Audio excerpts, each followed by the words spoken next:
Darling, we can't get into the house. Your crazy mom changed the locks. My daughter-in-law Camila's scream cut through the air like a siren, and I, standing behind my window blinds, knew this was only the beginning of the biggest storm of our lives. She'd been standing there for 2 hours in front of her gate, 2 full hours screaming like a maniac, with that wrinkled pink blouse slick with sweat and her hair stuck to her forehead. Stay with this story until the very last moment. The ending will astonish you. After you've seen it, let me know what you'd do in my place. By 8 p.m., when my son Javier finally arrived at my house, furious after finding his wife hysterical, and tried to open my door to confront me, they had another surprise that neither of them expected, but that comes later, because first I need to tell you how we got to this point of no return. My name is Monica. I'm 64, and I'm the mother-in-law who supposedly ruined the life of this dramatic creature I have for a daughter-in-law. Indeed, I changed the locks on the house where she and my son live, but I have very powerful reasons that go far beyond what anyone could ever imagine. During those endless 2 hours of screaming, my phone wouldn't stop ringing. Ring, ring, ring. One call after another that I let go straight to voicemail because I knew perfectly well who it was and what he wanted.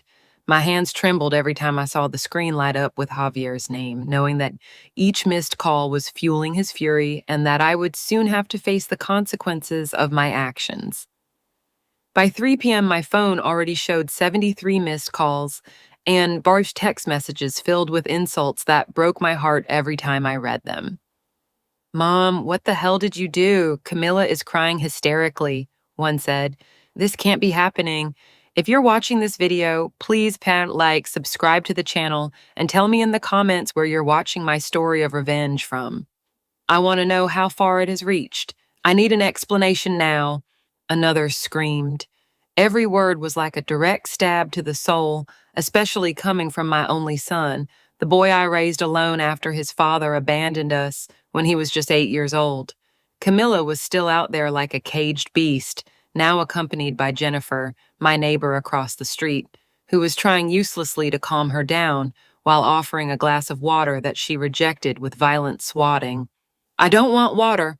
I want this crazy old woman to give me back the keys to my house," Camilla screamed, pointing toward my window with pure hatred in her eyes. Her voice had become hoarse from all the yelling, but that didn't stop her. She paced back and forth in front of the gate like a wild animal, kicking stones and tearing out the flowers I myself had planted in the front garden.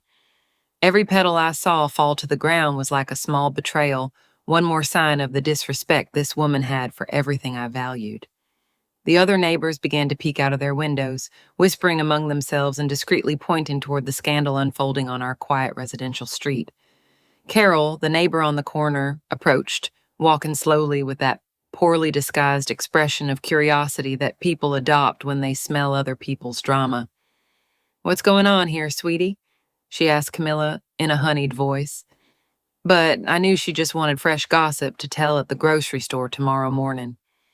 "My crazy mother-in-law changed the locks on our house while we were out," Camilla responded, wiping her nose with the back of her hand like a spoiled child. "We've been living there for 3 years, paying the bills, and now it turns out we can't get in."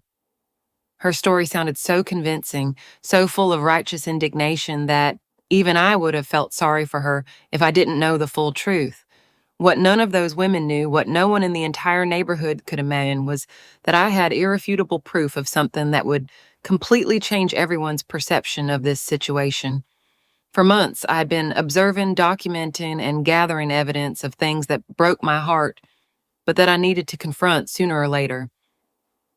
The sound of my phone interrupted my thoughts again, and this time, when I saw Javier's name on the screen, I knew I could no longer avoid this conversation. My son was about to arrive home, furious and full of reproach, not knowing that the real surprise was just beginning. The roar of Javier's truck engine echoed throughout the street, like the announcement of an approaching storm. From my window, I saw him get out of the vehicle with brusque, violent movements, slamming the door so hard that the metallic sound echoed between the houses.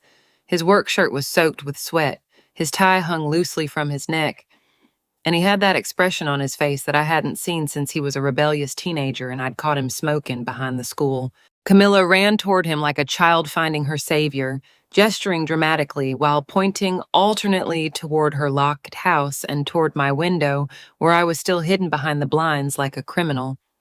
Javier, thank God you're here, Camilla sobbed, clinging to his arm with that theatricality that characterized her in moments of crisis. Your mom has gone completely crazy. She changed our locks while we were shopping at the mall. Her words came out in broken sobs that sounded more fake than a $3 bill. But my son, blinded by fury and exhaustion after a grueling day in construction, swallowed every word as if it were gospel. I saw him clench his fist, tighten his jaw, and walk toward my door with that determination he inherited from his father, the same man who abandoned us when things got difficult. Mom, open this door right now. His voice cut through the walls of my house like thunder, and I felt as if my heart were going to jump out of my chest. I truly wonder if you were in my place. What would you do? Would you choose to be quiet to maintain peace, or would you dare to face everything to reclaim your voice? I want to know your opinion because every story is like a candle that can light the way for someone else. Each knock he made on the wooden door resonated in my bones, reminding me of the days when he was little and would run into my arms every time he had a nightmare. I know you're in there. Your neighbor Jennifer told me you've been spying from the window all afternoon. Indeed, Jennifer the gossip hadn't wasted any time in reporting my every move, as if she were a professional spy hired to monitor my activities. I took a deep breath, adjusted the cream-colored dress I had chosen especially for this day, and walked slowly toward the door. My legs trembled slightly, not from fear but from the anticipation of what I was about to unleash. For months, I had been planning this moment. I had visualized every word, every reaction, every possible outcome of this confrontation that I knew was inevitable. My hand rested on the golden doorknob that I had polished that very morning, as if I knew it would be the silent protagonist of this family drama. Javier, my son, I said in a calm voice as I slowly opened the door. I knew you'd come. My son was momentarily taken aback by my composure. He expected scream-in, desperate defenses, maybe tears from an older woman overwhelmed by the circumstances. Instead, he found a serene, almost smiling mother who looked at him with that expression she used to have when he was a mischievous child, but she already knew the full truth. "What the hell is going on here, Mom?" he asked, unconsciously lowering his voice, confused by my unexpected attitude. Camilla stepped forward, pushing him slightly, her eyes red and swollen from all the crying, or at least that's what she wanted us to believe. "Explain to him why you locked us out of our own house," she shouted, pointing her index finger at me as if I were the villain in some cheap soap opera. "We've been paying the mortgage, the electricity bills, the water, everything for 3 years. That house is ours by right." Her voice broke on the last phrase, and I saw some neighbors who had discreetly approached to listen began to nod sympathetically toward her. Carol murmured something about poor youngsters while Jennifer shook her head as if witnessing the greatest injustice in the world. "You're right, Camila," I said calmly, and I saw her eyes light up for a moment, believing she had won the battle without a fight. "That house has been maintained for 3 years with regular payments. That's completely true." My son looked at me with relief, thinking I was finally coming to my senses, and that this whole drama had been a misunderstanding between older people. But there are some things about those payments that I think we should clarify right here in front of all our neighbors who have been so kind as to come witness this spectacle. The smile slowly vanished from Camilla's face like makeup in the rain.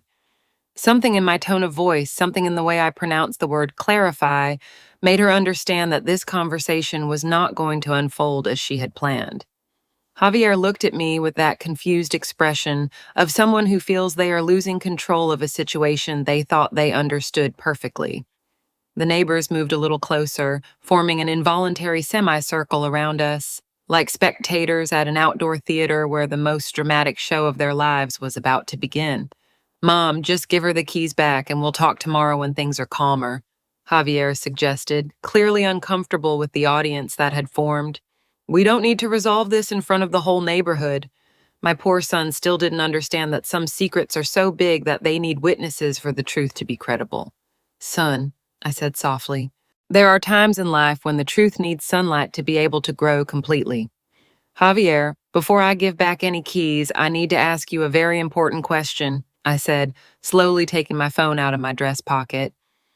Have you personally been paying the mortgage on that house for these 3 years? My son looked at me as if I had just asked him something completely obvious, with that expression of impatience he adopted when he thought I was wasting time with unnecessary questions. Of course I have, Mom. Camilla and I have been splitting all the expenses since we moved in together. What are you getting at with this? Camilla nodded vigorously, wiping away her tears with the back of her hand, while looking at the neighbors for moral support. Exactly. We both work, we both contribute, we both built that home together. That's why I don't understand this madness of changing the locks. Her voice sounded convincing, full of righteous indignation, and I saw Jennifer and Carol exchange knowing glances, clearly siding with the young couple against the seemingly irrational mother-in-law. The circle of neighbors had grown. It now included Anna from the Yellow House and a couple of people I didn't recognize, but who obviously didn't want to miss the drama of the year in our quiet neighborhood. Perfect, I replied with a smile that made Camilla look at me with suspicion for the first time since this whole spectacle began. Then you'll have no problem explaining this. I slid my finger across the phone screen and showed the first image, a screenshot of a bank statement. This is the mortgage account, son. As you can see, for the last 3 years, every monthly payment of $1,250 has been automatically debited from my savings account, not yours. The silence that followed was so dense you could have cut it with a knife. Javier squinted, leaning in to examine the screen more closely, while Camilla stood completely still, like a marble statue that had just been struck by lightning. That must be a mistake, my son stammered, but his voice no longer sounded as sure as before. We give you the money every month. You're just the intermediary because the house is in your name for insurance purposes. His explanation sounded reasonable, and I saw some neighbors feel relieved that there was a logical explanation for this family confusion. Oh, yes, the money you give me every month, I repeated slowly, savoring each word as I moved to the next screenshot. Let me show you where that money you think you're contributing actually comes from. The new image showed a series of bank transfers, all from my personal account to the joint account that Javier shared with Camilla. As you can see here, on the 15th of every month, I transferred $400 to your account, and on the 30th of every month, another $400. That's a total of $800 a month that I put into your account, of which you return $50 to me for the mortgage. The color completely drained from Camilla's face, as if someone had turned off a faucet in her veins. Tell me whether you have parents, grandparents, or older family members who deserve more respect than they currently receive from their families. Alternatively, tell me if you yourself are going through a situation in which you're not appreciated as much as you truly deserve. Her lips moved without making a sound, like a fish out of water, while her eyes jumped desperately between my phone and my son's increasingly confused face. Wait, Javier said, running a hand through his hair, as he always did when he was trying to process complicated information. Are you saying that you've been putting money into our account and we're giving you back part of that same money to pay for the house? Not just part, son, I continued, slatting to more screenshots that I had meticulously prepared for months. In fact, you're giving me back less money than I'm putting in. I deposit $800. You give me back $1,250 for the mortgage, which means that every month you're keeping $550 of my own money, in addition to me still paying the difference of the full mortgage. The math was simple but devastating, and I saw comprehension slowly dawn in my son's eyes, like sunrise after a very dark night. Jennifer took a step closer, squinting to see the screen of my phone better. Are you saying you've been financially supporting your son and his wife for 3 years without them knowing? She asked with a mixture of disbelief and fascination that only neighbors experienced in family dramas can show. Not only that, I replied, preparing for the revelation that I knew would completely shatter the version of reality Camilla had so carefully constructed. I've also been paying the electricity, water, internet bills, the payments for Camilla's car, and even the groceries on weekends. That's impossible, Camilla finally screamed, finding her voice after several minutes of deadly silence. We pay our own bills. I work at the boutique. Javier works in construction. We have our own income. Her desperation was so palpable that I almost felt sorry for her, but I had come too far to turn back now. Of course you have your own income, I agreed softly. The question is, what have you been spending all that money on if I've been paying all your basic expenses for 3 years? Javier stared at Camilla as if it were the first time he had ever seen her. Camilla, he said slowly, is this true? Did you know my mom was paying our expenses? The question hung in the air like a time bomb, and everyone present held their breath, waiting for the answer that would define the course of this family confrontation. Camilla opened and closed her mouth several times, her eyes darting nervously between all the expectant faces, like an actress who had just completely forgotten her lines in the middle of the most important performance of her career. I, I didn't, Camilla stammered, stepping back as if the words were projectiles aimed directly at her. Her eyes moved frantically from side to side, desperately looking for a way out of the trap she had just fallen into, but every second of silence only made her guilt more evident to everyone present. Of course I didn't know. Your mom never told us any of this, she finally shouted, pointing a trembling finger at me. If she wanted to help us financially, she should have told us from the beginning. Javier stared at her with an expression I had never seen on his face, a mixture of confusion, betrayal, and something that seemed dangerously close to disgust. But Camilla, he said slowly, if we thought we were paying our own expenses with our money, where are our salaries? You earn $900 at the boutique. I earn $300 in construction. That's $2,200 a month. If we weren't paying the mortgage or the bills or the food, what happened to all that money? The silence that followed was so tense that even the birds seemed to have stopped singing. The neighbors exchanged meaningful glances, clearly realizing they were witnessing something much bigger than a simple family dispute over locks. Camilla had gone completely pale, and small beads of sweat began to form on her forehead even though the afternoon had already cooled considerably. That's exactly the right question, son, I said softly, preparing for the most painful part of this entire revelation. And I have the answer. I slid my finger across the phone screen until I reached a folder I had titled Evidence. You see, for the last 6 months, something began to seem strange to me. Camilla always seemed to have money to buy new clothes, expensive shoes, those designer purses that cost more than you make in a week. At first, I thought maybe she had gotten a raise at the boutique or that she was saving her salary very well. I opened the first image in the folder, a photograph I had discreetly taken of Camilla leaving a jewelry store downtown carrying several elegant bags. This photo is from last month. According to my research, she spent approximately $8,000 on jewelry that day. The next image showed Camilla at an exclusive restaurant downtown, toasting with glasses of champagne that cost $30 each. And this one is from 3 weeks ago at the most expensive restaurant in the city. The bill for that night was $250. That proves nothing, Camilla protested, but her voice sounded more and more desperate. I have the right to spend my money however I want. I work hard and I deserve to treat myself once in a while. Jennifer and Carol exchanged a look that clearly said, this woman is losing her mind, while Anna shook her head as if she were watching a particularly dramatic soap opera. Of course you have the right to spend your money, I agreed amiably. The problem is, it wasn't your money.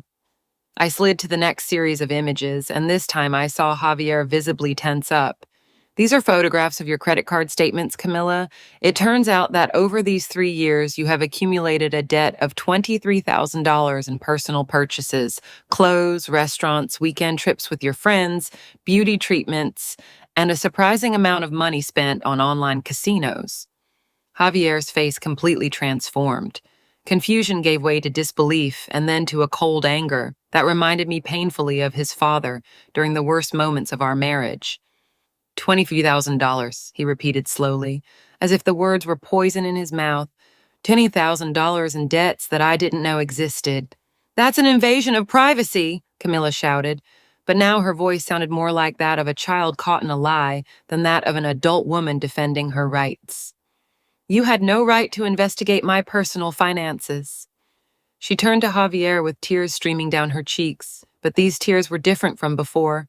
They were no longer tears of indignation or frustration, but of pure panic. Javier, don't listen to her. She's trying to separate us. She's always hated me from day one. Actually, I continued, completely ignoring her protests, I have every right in the world to investigate how the money I'm providing is being spent. I opened the next image, which showed a series of bank transfers. You see, it turns out that Camilla found a very creative way to access additional funds. Every time I deposited money into your joint account, she would immediately transfer significant amounts to a personal account that Javier knew nothing about. The silence that followed was deafening. Even the neighbors who had been murmuring among themselves throughout the confrontation became completely silent. Javier looked alternately between my phone and Camilla's increasingly desperate face, as if he were trying to reconcile two completely different versions of reality. That's not all, I continued, knowing that the time had come to reveal the deepest betrayal. David, could you come over, please? I called toward the corner of the street, where a middle-aged man in a suit had been observing the whole scene from a respectful distance. He approached slowly, carrying a brown leather folder in his hands that had been waiting for this moment to arrive. Javier, David said in a professional voice, I'm your mother's private accountant and also a certified notary. For the last 3 months, I've been helping her document a very complex financial situation. He opened the folder and took out several official documents. What your mother hasn't told you yet is that Camilla has been falsifying your signature on financial documents. Specifically, she has taken out 3 different loans using your name as a co-signer for a total of an additional $18,000. The world seemed to have completely stopped. Javier staggered backward as if he had received a physical blow and had to lean against my house's wall to keep his balance. What are you saying? He whispered, his voice barely audible above the sound of his own agitated breathing. Camilla had started to back away slowly, like a cornered animal looking for a route of escape. That's completely false, she shouted. But now even the most sympathetic neighbors were beginning to move away from her. They're making all this up to make me look bad. Javier, honey, you have to believe me. We're a family. A family, I repeated slowly, doesn't steal. A family doesn't lie. A family doesn't falsify legal documents. I looked directly into my son's eyes, seeing how all the trust he had built for 3 years was crumbling like a house of cards. Son, the reason I changed the locks wasn't out of cruelty. It was because I discovered that Camilla had been planning to sell some of the furniture and appliances from the house to pay off her debts, without your knowledge and without my permission. David opened his folder completely and began to take out documents one by one, like a magician revealing increasingly impressive tricks. I have here copies of the sales contracts that Camilla had signed with a downtown pawn shop, he said in a firm professional voice. The large screen TV, the sound system, the kitchen appliances, and even the family jewelry that Monica had lent her for special occasions. The total value of the objects she was planning to sell was approximately $2,000. Javier slid slowly down the wall until he was sitting on my front step with his head in his hands, as if the weight of the whole world had fallen on his shoulders. It can't be true, and he murmured over and over, rocking back and forth like a child trying to comfort himself. This can't be happening. My entire life for 3 years can't have been a complete lie. Those are fake documents, Camilla screamed with a desperation bordering on hysteria. She paid that man to invent this whole story. She pointed at David with trembling hands, but even as she spoke, I could see in her eyes that she knew the game was over. Javier, my love, you know me. Do you really think I'd be capable of doing something like that? We've been together for 3 years. We've built a life together. A life built on my back, I said firmly, feeling the anger I had been holding in for months finally begin to emerge. A life financed completely with my money, while you two lived in a fantasy where you thought you were independent and self-sufficient. I looked at my son, who was still with his head down, and I felt a pang of pain in my heart for everything he was about to lose. Javier, son, for 3 years I've seen you come home proud because you thought you were providing for your family. I've seen you work double shifts on weekends to secure a future with Camilla. All that pride, all that effort was based on an illusion that she deliberately created. David cleared his throat and took another document from his inexhaustible folder. I also have records here of a secret savings account that Camilla opened 2 years ago. he continued with the precision of a surgeon performing a delicate operation. In this account, she has been regularly depositing amounts that match exactly the money that was left over after you paid the monthly expenses. This account currently has a balance of $7,000, money that comes directly from the funds Monica was providing you. The neighbors had now formed a complete circle around us, and their murmurs had intensified into a constant hum of shock and disapproval. Jennifer shook her head repeatedly while whispering, "How shameful, how shameful," like a mantra. Carol's eyes were wide, clearly fascinated by the drama unfolding, better than any soap opera she had ever seen in her life. Anna had taken out her phone and seemed to be discreetly recording, probably to tell her entire extended family about the biggest scandal she had witnessed in decades. But that's not the worst of it, I continued, knowing that the final revelation would be the one that would finally break any possibility of reconciliation. David, show them the evidence of the infidelity. The accountant nodded gravely and took out a series of photographs that had cost me a fortune in a private investigator, but had been worth every penny. These photographs were taken during the last 6 weeks at the downtown Continental Hotel. The images clearly showed Camilla entering and leaving the hotel with a man who was definitely not my son, a well-dressed middle-aged man with an expensive sports car parked outside. In some photos, I saw them kissing passionately in the parking lot. In others, they were sharing intimate dinners in the hotel restaurant. The most devastating of all showed Camilla wearing a diamond necklace that she clearly couldn't afford on her boutique salary. "Who is he?" Javier asked in a broken voice, finally raising his head to look at the photographs that David had spread out like cards on a poker table. His eyes were red, but no longer from confusion, but from a cold rage that grew like a fire fed by pure oxygen. "Who is this man who appears in all these photos with my wife?" "His name is Richard Mendoza," David replied, consulting his notes. "He is the owner of a restaurant chain, divorced, 52 years old. According to our investigations, Camilla met him approximately 8 months ago when he visited the boutique where she works. Since then, she has maintained a relationship that includes regular trips, expensive dinners, and costly gifts that she is hiding in that secret savings account I mentioned earlier." Camilla had backed away so much that she was now practically pressed against Javier's truck, with the wild eyes of a cornered animal. "Those photos are doctored," she shouted, but her voice broke on the last word, then sends. "They can do anything with computers nowadays. You can't believe anything you see in photographs." Her lies sounded desperate even to herself, and I saw the last traces of credibility vanish from her face like makeup in the rain. "Richard has been very generous with Camilla," I continued relentlessly. "In fact, he has been helping her plan her future, a future that included divorcing you, Javier, but not before making sure she could keep the house and everything in it." I took out my own phone and played an audio recording that I had obtained through methods I preferred not to explain. Camilla's voice was unmistakable. "I just need to hold on for a few more months until I can divorce him and keep the house. Richard says that once I'm free, we can start our lives together with no financial problems." The impact of that recording was like an emotional nuclear bomb. Javier stood up slowly, staggering slightly, and walked toward Camilla with an expression I had never seen on his face. It wasn't just anger, it was something much deeper and more devastating. It was the complete realization that the person he had trusted most in the world had betrayed him on every possible level. "3 years," he said in a dangerously calm voice.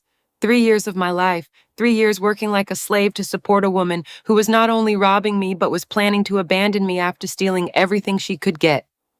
He stopped in front of her, so close that he could see the tears running down her cheeks, but these tears no longer had any effect on him. "Did you ever love me, even a little, or was it all part of the plan from the beginning?" Camilla opened her mouth to answer, but no sound came out. The words had run out, the excuses were gone, and she was finally faced with the reality of what she had done.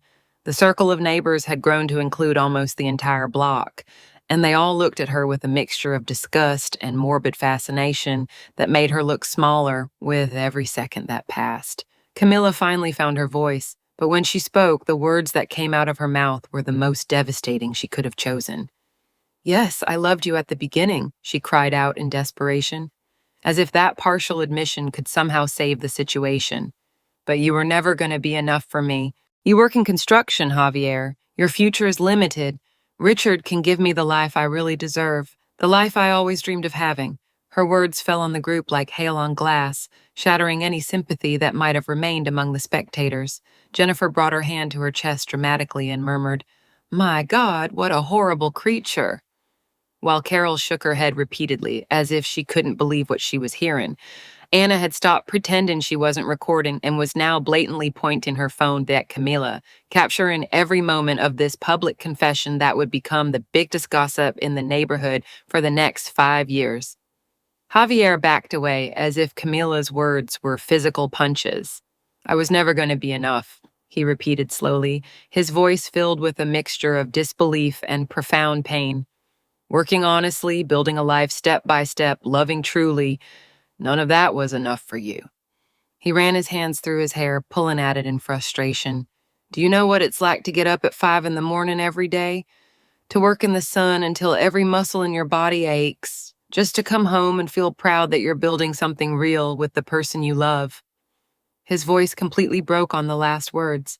How could I have been so blind? How did I not realize it was all a lie? "That's exactly the problem," Camilla shouted, and at that moment, I realized she had completely lost control of her words. "I don't want a life of sacrifice and struggle. I don't want to count pennies and worry about bills. Richard offers me trips to Europe, fancy restaurants, designer clothes. He offers me the life that a beautiful woman like me should have." Her vanity and materialism were now completely exposed, and I saw how even the most tolerant neighbors began to physically move away from her, as if her attitude were contagious. David cleared his throat and took another document from his inexhaustible folder. "There's something else you need to know," he said with professional gravity. "Camila wasn't just planning to divorce you and keep the house. She had also begun proceedings to claim alimony based on the lifestyle she believed Javier had provided her for these 3 years.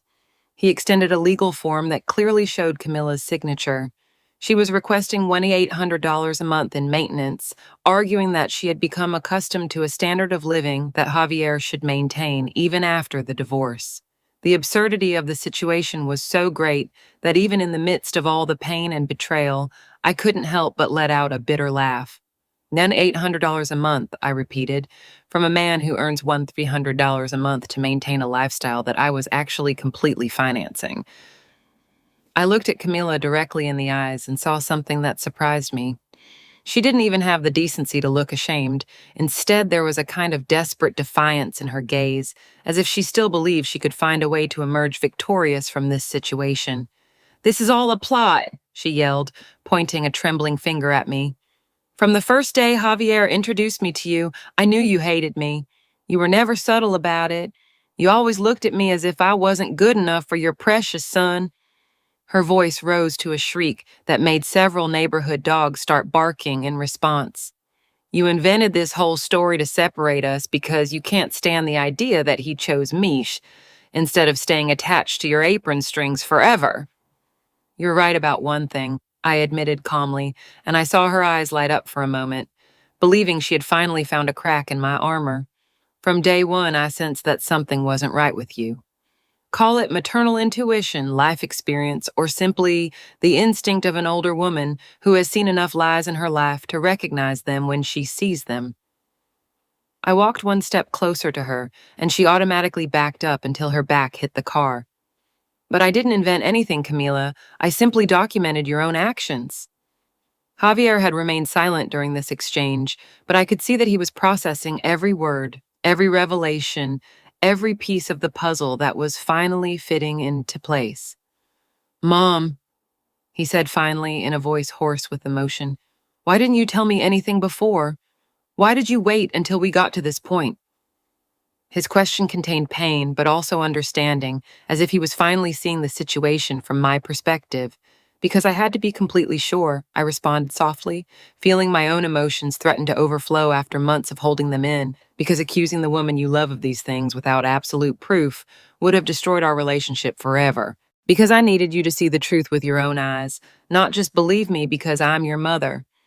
I approached him and put my hand on his shoulder, feeling it tremble slightly. "And because despite everything she did, part of me hoped I was wrong. I hoped there was an explanation that wouldn't completely shatter your world. David closed his folder with a definitive snap. Ms. Camilla, he said formally, I have here cessation documents that invalidate any claim you may have on the property in question, as well as temporary restraining orders that prohibit you from approaching the residence or contacting Javier in any way while the legal aspects of this situation are resolved. He extended the papers toward her, but Camilla looked at them as if they were poisonous snakes. You can't do this, she cried. But now her voice sounded more like a desperate whimper than a real protest. I have rights. We lived together for 3 years. That means something in the eyes of the law. She turned to the neighbors as if seeking support, but found only faces of disgust and disapproval. Even Jennifer, who usually sympathized with anyone who seemed to be under attack, had crossed her arms and was looking at her with clear antipathy. Indeed, living together for 3 years means something in the eyes of the law, David agreed in a professional tone. It means that any debt accumulated during that time is a shared responsibility, which includes the $23,000 in credit cards, the $18,000 in fraudulent loans, and the legal costs of resolving this situation. He paused dramatically while consulting his notes. However, given that all these expenses were incurred without Javier's knowledge or consent, and considering the evidence of fraud and adultery, it is very likely that you will be held completely responsible for all these debts. The color completely drained from Camilla's face, as if someone had pulled a plug and all the blood had drained from her body. $41,000 in debt, plus legal costs, plus the complete loss of what she thought would be her financial security through divorce. The reality of her situation finally began to penetrate the barrier of denial she had built around herself. Richard, she suddenly whispered, as if she had just remembered something crucial. Richard will help me. He has money. He can pay for all this. But even as she said the words, she seemed to realize how unconvincing they sounded. A wealthy, married man who had been enjoying a secret affair would probably not be very interested in bearing the financial and legal consequences of his lover's frauds. As if the universe had been waiting for that exact moment to add the final touch to this drama, Camilla's phone began to ring. We all looked at the device sticking out of her fuchsia purse. And when she saw the name on the screen, her face went through a transformation that would have been comical if it hadn't been so pathetic. It's Richard, she murmured as if pronouncing the name were a magic spell that could save her from this impossible nightmare. He's going to explain everything. You'll see that it's not how they're painting it. With trembling hands, she answered the call and activated the speakerphone, probably hoping that her lover's voice would bring some kind of salvation to this impossible situation. Richard, my love, thank God you called. I'm in a terrible situation and I need you to come help me right now. Her voice had adopted a childish and pleading tone that made me feel a mixture of disgust and pity for this woman who had clearly never learned to take responsibility for her own actions. The response that came from the phone was like a slap that resonated throughout the street. Camilla, I can't continue with this, the male voice said with a cold, distant tone that showed not a hint of the passion he had been faking for months. My wife found out about our affair. She hired a private investigator. She has photographs, recordings, evidence of all the gifts I gave you. She's suing me for divorce and is going to take half of everything I own. There was a pause that felt eternal, while everyone present processed the implications of those words. Camilla stood completely still, like a pillar of salt, while the voice continued to systematically destroy all her plans and hopes. Besides, my lawyer warned me that I could be implicated in any legal situation you have with your husband. I can't risk my business or my assets for this relationship. I'm sorry, but this has to end here. The sound of the line cutting off was like the sound of a door definitively closing in Camilla's face. The silence that followed was so absolute that you could hear the hum of the power lines set above our heads. Camilla stared at her phone as if she couldn't believe the words she had just heard were real. Slowly, very slowly, the complete reality of her situation began to manifest on her face. Without Richard, without Javier, without the house, without money, and with $41,000 in debts that she would have to pay alone. No, she whispered, shaking her head repeatedly. No, no, no, this can't be happening. Richard loves me. He told me we were going to be together forever. He promised he was going to take care of me. Her voice gradually rose to a desperate wail that made several neighbors peek out their windows to see what was causing so much a commotion on the street. Javier slowly approached her, and for a moment I thought he might comfort her, that his good heart would lead him to feel pity for the woman who had been his companion for 3 years. But when he spoke, his voice had a firmness I hadn't heard since he was a teenager, defending his principles against his classmates' mockery. Camila, he said calmly, I want you to pack your personal things from the house. You can take your clothes, your books, anything you brought when you moved in with me, but nothing else. Not the appliances, not the furniture, not the jewelry my mother lent you for special occasions. But Javier, she shouted, grabbing his arm like a drowning person clinging to any floating object. You can't do this. We're a couple. We've built a life together. You can't throw everything away because of your jealous mother. Her words sounded desperate and irrational, as if she still hadn't completely processed all the evidence that had been presented against her. A life together? Javier repeated, freeing his arm from her grip with a firmness that filled me with maternal pride. You call this building a life together? Robbing me? Lying to me, cheating on me, planning to abandon me after getting every last penny you could? He stepped away from her until he was out of her reach. Everything I thought we built together was an illusion. All the love I thought we shared was fake. All the future I imagined with you was based on lies. David cleared his throat and addressed Camilla with the authority of someone accustomed to handling the complicated legal situations. Ma'am, I have a temporary order here that gives you 24 hours to collect your personal belongings from the residence under the supervision of a peace officer to ensure you do not take anything that does not legally belong to you. He extended the document toward her, but Camilla looked at it as if it were a death sentence.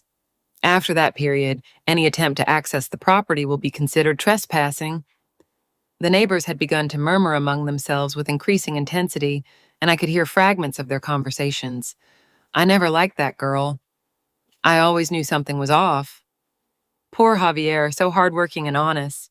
What a shame for the whole family. The court of public opinion had reached its verdict, and Camilla had been found unanimously guilty. Jennifer approached me with an expression of admiration I had never seen on her face before. Monica, she said in a low voice, you must have suffered so much during all these months, knowing the truth but not being able to do anything until you had all the proof. Her words touched me deeply because they captured exactly what it had been like to live with this terrible knowledge for so long. How did you manage to maintain your composure knowing that woman was destroying your son little by little? Because I love my son more than I hate injustice, I replied simply, feeling tears threaten to appear for the first time throughout this confrontation.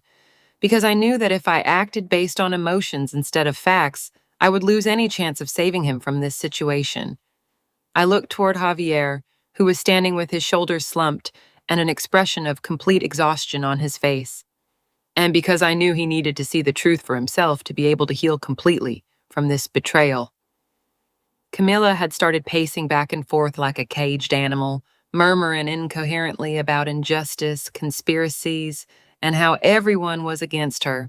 Her transformation had been complete, from the confident and manipulative woman who had orchestrated this elaborate deception to a desperate and disoriented creature who was finally facing the consequences of her actions. It was a spectacle that would have been satisfying if it hadn't been so sad to see a human being completely fall apart in public. I'm going to fight this, she suddenly declared, turning to all of us with a determination that seemed completely disconnected from reality. I'm going to get a lawyer. I'm going to prove that all of this is a conspiracy to destroy my life. I'm going to prove that Monica manipulated all this evidence because she could never accept that her son chose me. Her words sounded like those of someone who had completely lost touch with reality, someone who preferred to create an alternative fantasy rather than accept the truth of her own guilt. David smiled sadly and shook his head. Ma'am, with all due respect, any lawyer you consult is going to tell you exactly the same thing I'm telling you now.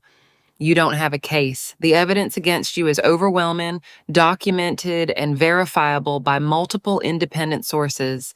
Besides, the legal costs of trying to fight this would be much greater than simply accepting responsibility and trying to negotiate a payment plan for your debts. Javier slowly approached me, and for the first time during this entire terrible confrontation, I saw tears running down his cheeks. They weren't tears of anger or frustration, but something much deeper. Tears of shame, regret, and a pain I recognized immediately because it was the same pain I had felt when his father abandoned us so many years ago. "Mom," he said in a broken voice, "please forgive me. Forgive me for everything I've said, for all the times I doubted you, for all the times I defended Camilla when you tried to subtly warn me about her behavior." I approached him and hugged him with all the strength I had, feeling his body tremble against mine. "There's nothing to forgive, son," I whispered in his ear, the words coming out in sobs from my own tears that had finally found their way to the surface. "You were a man in love who trusted the wrong person. There's nothing wrong with having a noble heart, even when others take advantage of that nobility." I held him as he sobbed. This big, strong man, who had become my little boy again, needing comfort after a nightmare. "But I worked so hard," he murmured against my shoulder. "I felt so proud of what I thought we were building together. I woke up every morning thinking I was being a good man, a good provider, building a solid future with the woman I loved." His voice completely broke on the last words. How could I have been so blind? How did I not realize it was all a lie? The neighbors watched us with a mixture of respect and emotion that completely transformed the atmosphere of the street. What had started as a spectacle of drama and scandal had become something much deeper. The testimony of a mother who had sacrificed her own comfort to protect her son, and of a son who finally understood the magnitude of the love he had received without even realizing it. David discreetly approached and put his hand on my shoulder. "Monica," he said softly, "there's something else Javier needs to know. Something you didn't want to reveal until this moment, because you hoped it wouldn't be necessary." I nodded, knowing that the time had come for the most personal and painful revelation of all. "Tell him about your diagnosis." Javier pulled away from me slightly, wiping his eyes with the back of his hand as he looked at me in confusion. "What diagnosis, Mom? What is David talking about?" His voice contained a new note of panic, as if he couldn't handle one more surprise on a day that had already completely shattered his known world. "Son," I said softly, taking his hands in mine and feeling them tremble slightly, "6 months ago, the doctors found something during my annual checkup, a tumor in my pancreas that doesn't have a very good prognosis." I saw his eyes widen with shock and horror, and I quickly continued before he could interrupt me. "The treatments are expensive, very expensive. Between chemotherapy, radiation, and the surgeries I need, we're talking about approximately $10,000 for the next 2 years. "Why didn't you tell me?" he shouted, pulling away from me as if my silence were a personal betrayal. "How could you hide something so important from me? I'm your son. I have a right to know when my mother is sick." His anger was understandable, but also painful, because it confirmed my worst fears about how he would react to this news. "Because I knew exactly what your reaction would have been," I replied with the patience only a mother can have. "You would have wanted to help financially. You would have insisted on paying for my treatments. You would have worked double and triple shifts to get the money." I paused, letting the implication of my words sink into his mind. "And Camila would have found a way to steal every last cent of that money too, leaving me without treatment, and you completely broke." The realization hit Javier like a lightning bolt. His legs wobbled, and he had to lean against the truck to keep his balance. "She would have stolen the money for your medical treatment?" he whispered, as if he needed to say the words out loud to believe they were real. "She would have let you die to maintain her lifestyle and her affair with Richard." The magnitude of the evil he had been living under his own roof finally fully manifested in his consciousness. David opened his folder once more and took out an official medical document. "That's why your mother decided to take control of the financial situation," he explained with professional gravity. "Not only to protect you from exploitation, but to ensure she had the necessary resources to fight for her life." He extended the paper to Javier, who took it with trembling hands. "The funds she has been using to maintain your house all these years are part of her savings for medical treatment." Camilla, who had been listening to this entire conversation from her position near the car, suddenly found her voice again. "That's not my fault!" She screamed with a hysteria that bordered on madness. "I didn't know she was sick. You can't blame me for something I didn't know." Her lack of empathy, even in the face of the revelation of a terminal illness, was so shocking that even the most compassionate neighbors physically moved away from her. "You're right," I said calmly, turning to her one last time. "You didn't know about my illness, but that doesn't change the fact that you stole, lied, cheated, and planned to financially destroy an innocent man who loved you with all his heart." My voice remained firm, despite the emotions stirring within me. "The fact that you didn't know about my cancer doesn't make your actions any less despicable. It simply means that your wickedness is so natural that you don't need special motivations to exercise it." Javier returned to my side and hugged me again, but this time his embrace was different. It wasn't the desperate hug of someone seeking comfort, but the protective embrace of a son who finally understood that his mother had been fighting battles he didn't even know existed. "Mons," he murmured in my ear, "we're going to fight this disease together. We're going to use every cent necessary. We're going to find the best doctors. We're going to do whatever it takes." "We already are, son," I responded softly, feeling a peace I hadn't experienced in months. "The money is saved, the doctors are coordinated, the treatment plan is in place, and now, thanks to what happened today, I no longer have to worry about protecting you from someone who would have sabotaged all our efforts." I looked toward Camilla, who was still standing next to the car like a shadow of the manipulative woman she had been that morning. "Sometimes crises reveal blessings in disguise." Jennifer approached with tears in her eyes. "Monica," she said in a trembling voice, "everyone in the neighborhood is going to be praying for your recovery. And if you need anything, any help with groceries, cleaning, transportation to medical appointments, all you have to do is ask." Her offer was immediately followed by a chorus of similar voices from all the other neighbors, creating a circle of support that made me realize I had gained much more than I had lost in this confrontation. David definitively closed his folder and addressed Javier with a comforting smile. "Son," he said, "your mother is one of the strongest and most intelligent women I have known in my 20 years as an accountant and legal advisor.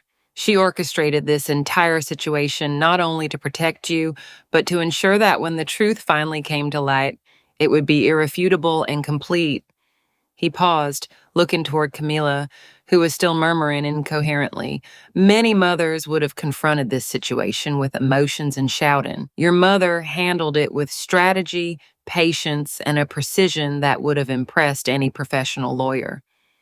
As the sun began to set, painting the sky with golden and orange hues that seemed to symbolize the end of one era and the beginning of another, Javier and I stood on my front step watching as Camila finally collected the few belongings she had left. A peace officer had arrived half an hour earlier to supervise the process, making sure she only took what legally belonged to her. It was a pathetic sight to see this woman who had once walked through our lives with so much confidence and arrogance, now packing her things into garbage bags because she didn't even have her own suitcases. "Can't believe I lived with a complete stranger for 3 years," Javier murmured, breaking the contemplative silence we had maintained for the last 20 minutes. "Every kiss, every hug, every I love you we exchanged. Everything was built on lies so elaborate that I don't even know who that woman really is." His voice contained a mixture of sadness and relief, like someone who finally wakes up from a nightmare but is still unsure that the danger has completely passed. "Sometimes the people who know our weaknesses best are the ones who can most skillfully exploit them," I replied, putting my arm around his waist in a gesture I hadn't made since he was a teenager. "Camilla studied your personality for weeks before she began her seduction.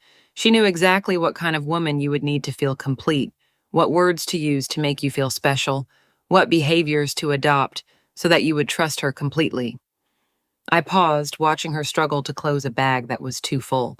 "The best con artists aren't the ones who deceive naive people, but the ones who deceive noble people by making them believe they have found true love." David approached, walking from his truck, where he had been on the phone with various clients and colleagues who needed updates on the legal proceedings ahead. The process is going to be simpler than we initially thought, he announced with a look of professional satisfaction. Richard Mendoza is so desperate to avoid scandal that he is willing to testify under oath about the exact nature of his relationship with Camilla, including details about the money he gave her and the plans they discussed for the future. He adjusted his glasses as he consulted his notes. His testimony will be crucial to establishing premeditation in the fraud, which means Camilla will not only face civil consequences, but possibly criminal ones as well. Criminal consequences too? Javier asked, his voice showing a mixture of surprise and something that sounded dangerously close to satisfaction. Are you saying she could go to jail for what she did to me? There was no malice in his question, just a genuine curiosity about whether justice truly existed in situations like this. Identity fraud, document falsification, and theft of more than $5,000 are all serious felonies in this state, David explained with the precision of someone who had handled similar cases in the past. Additionally, there is evidence that she used your personal information to apply for credit without your knowledge, which constitutes identity theft. He looked toward Camilla, who had clearly been listening to the conversation and now looked even paler than before. Of course, if she cooperates completely with the return of the stolen funds and accepts a restitution plan, it's possible that the prosecutors will consider lesser charges. Camilla dropped the bag she was carrying and approached us with what was clearly her last desperate attempt at manipulation. Javier, she said in a pleading voice, adopting that lost child expression she had used so many times before to get what she wanted. I know I made terrible mistakes, but do all the good moments we shared mean nothing? Is the love we felt for each other, even if only at the beginning, worth nothing? Her eyes filled with tears that seemed genuine, but after everything we had discovered, it was impossible to know if even those tears were authentic.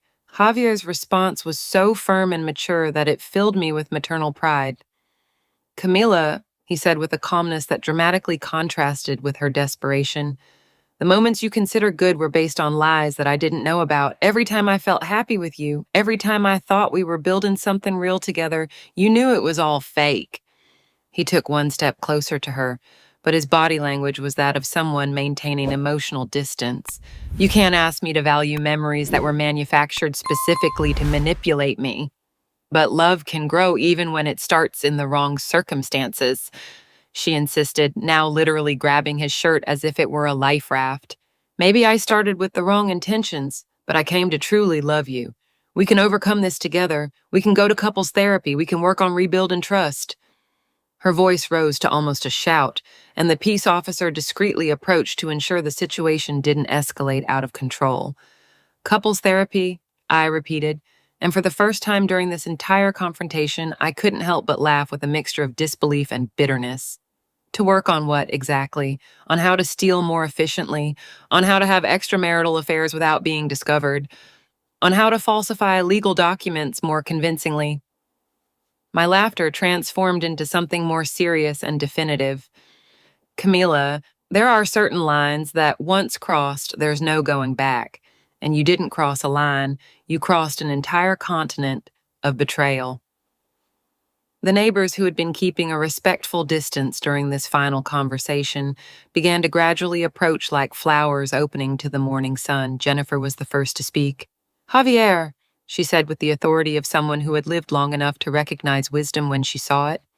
Your mother saved you from something that would have destroyed not only your financial future, but your ability to trust in true love.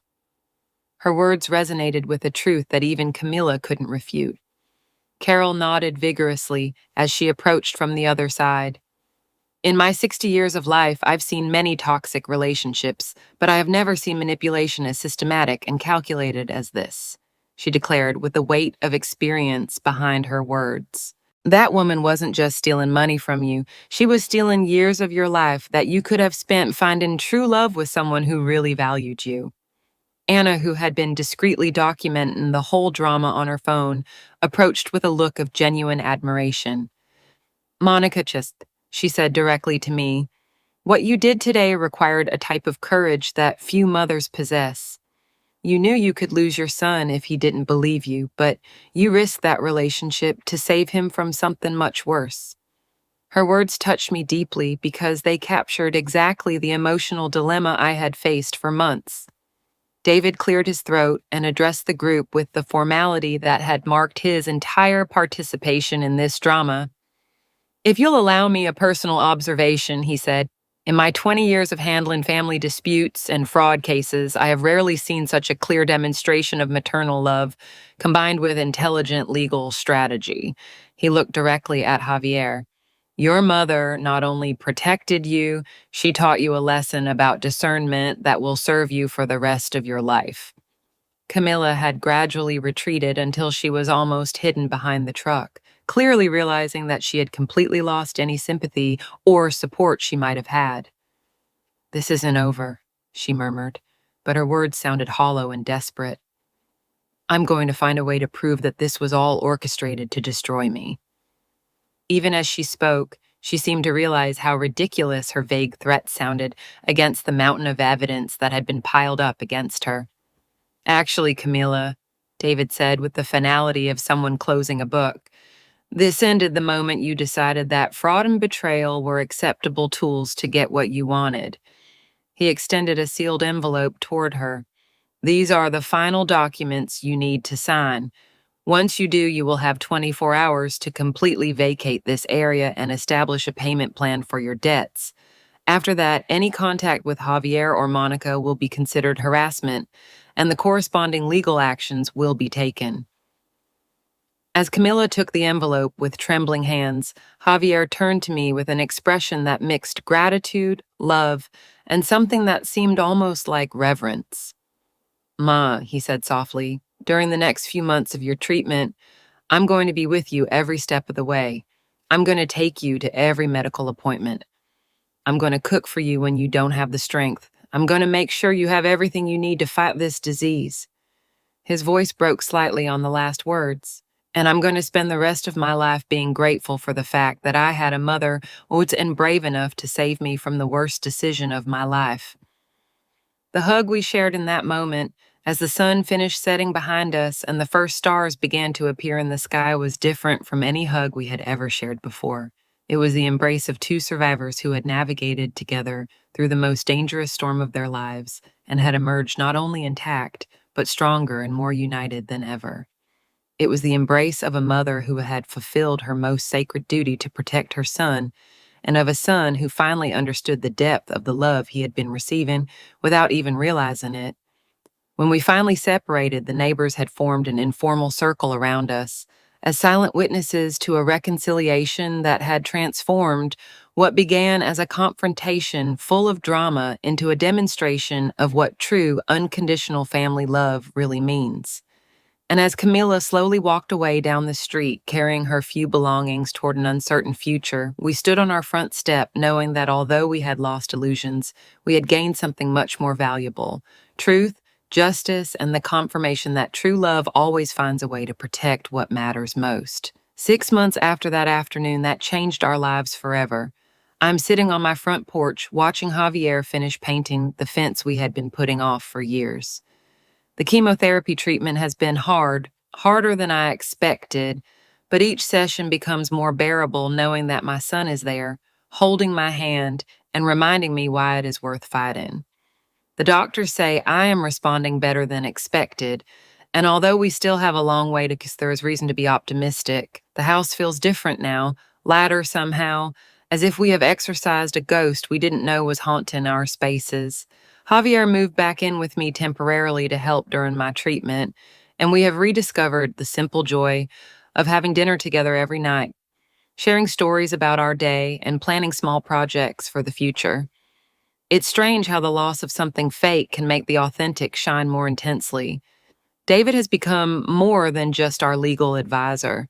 He has become a family friend who visits us regularly to make sure everything is in order and to share a cup of coffee while we discuss topics ranging from investments to life philosophy.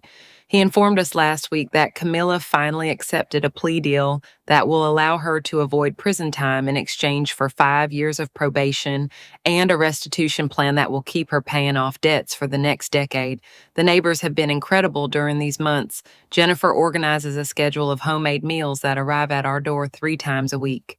Carol accompanies me to medical appointments when Javier can't get out of work. Anna even started a prayer group in the neighborhood specifically for my recovery. It's beautiful to discover that when crises reveal the worst in some people, they also reveal the best in many others. Javier has changed in ways that go far beyond simply getting out of a toxic relationship. There is a new maturity in his eyes, a wisdom gained through pain that makes him more cautious, but also more compassionate. He told me last week that a coworker asked him out on a date, but that he honestly explained that he needs time to heal completely before opening his heart to someone new. I want to make sure that the next time I say, I love you to someone, it's because I really know that person, not because I've been convinced that I do. Richard Mendoza, we learned through David, lost approximately half of his assets in his divorce and had to sell two of his restaurants to pay for legal costs. His ex-wife, it turns out, was as smart as she was ruthless and had been documenting his affairs for years, waiting for the perfect moment to act. It's funny how justice sometimes comes from completely unexpected directions. My cancer has taught me things about life that I would not have learned in any other way. Every sunrise feels like a gift. Every conversation with Javier feels precious. Every small moment of normalcy becomes something worth celebrating. The irony is not lost on me. It was necessary to face my own mortality to finally live with the intensity and gratitude I should have always had. Javier has started taking night classes in business administration. He says he wants to expand his horizons beyond construction, not because there's anything wrong with honest work, but because he wants to make sure he has the tools to protect any family he might form in the future. I won't let anyone else take advantage of my good faith, he told me, and the determination in his voice filled me with pride. 3 weeks ago, while we were sorting through the belongings Camila had left behind and never claimed, we found a diary hidden behind a drawer. The pages revealed a mind even more calculating than we had imagined. She had meticulously documented her plans to manipulate Javier, including specific strategies to isolate him and techniques to keep him emotionally dependent. Reading those pages was like looking directly into the soul of an emotional predator, and I was deeply happy to know that we had escaped that trap before it caused irreparable damage. The entire neighborhood changed after the events of that day. People greet each other more warmly, conversations are deeper, and there is a sense of community that didn't exist before. It's as if we all witnessed something that reminded us of the importance of looking out for each other and being aware of the signs of danger in our families. This afternoon, as I watch my son work in the garden with that determined concentration he inherited from his grandfather, I feel a gratitude so profound it almost hurts physically. I saved my son from a life of exploitation and betrayal, but in the process, he saved me too. He saved me from the guilt of not having acted when I had the chance. He saved me from the sadness of watching the person I love most in this world be destroyed. Tomorrow, we start a new cycle of chemotherapy, but we face the future together, armed with the truth, strengthened by adversity, and united by a love that has been tested in the fire and has emerged purer than ever.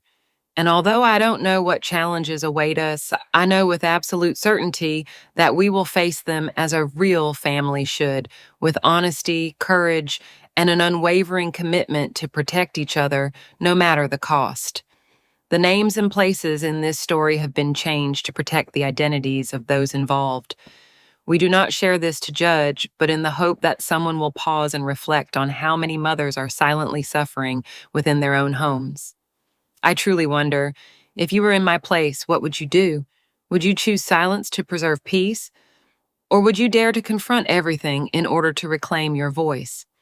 I long to hear your thoughts because every story is like a candle that can light the path for someone else. I firmly believe that God always blesses, and that courage leads us toward brighter days. As we close, I leave you with two of the channel's most beloved stories. I am certain they will surprise and inspire you.